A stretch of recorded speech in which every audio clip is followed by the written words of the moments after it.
এই যে গরম পড়ছে এর মধ্যে আমের জুস খেলে শরীরটা ঠান্ডা থাকবে, ভালো লাগবে। আপনাদের আমের রেসিপিটা আবার আমের জুসের রেসিপিটা বলে দিই। আমের জুসের আবার রেসিপি হয় নাকি? তো প্রথমে কিছু আম কুচি করে রাখছিলাম। রেসিপিটা খুবই ইজি। কি দিল এটা? দিলাম একটু, সামান্য একটু।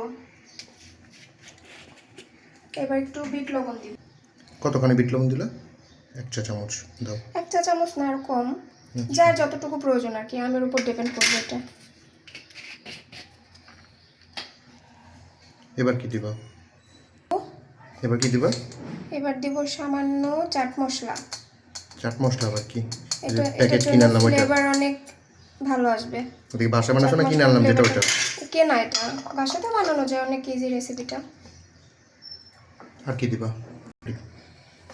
এবার মিষ্টির জন্য দেখাও, গুড়। সামান্য পরিমাণ গুড়।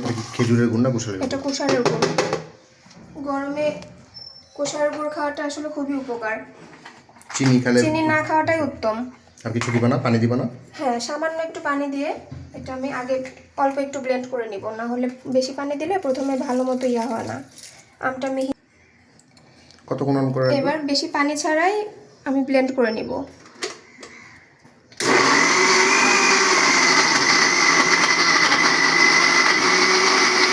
পানি মনে খাওয়া লাগবে।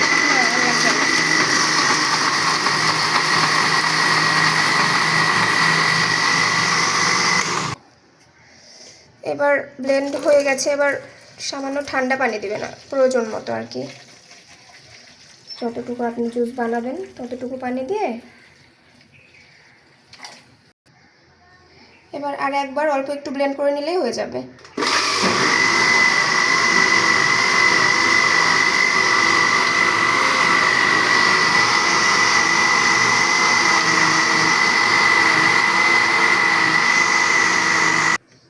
আগে আমাকে 1 গ্লাস দাও, টেস্ট করে দেখি কেমন হয়েছে।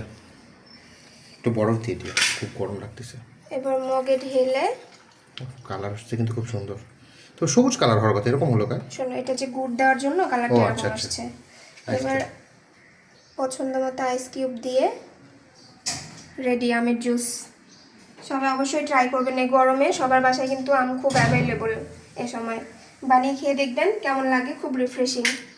এই আমগুলো কিন্তু ঝড়ের মধ্যে কুড়ায় নিয়ে আসছে রাস্তা থেকে।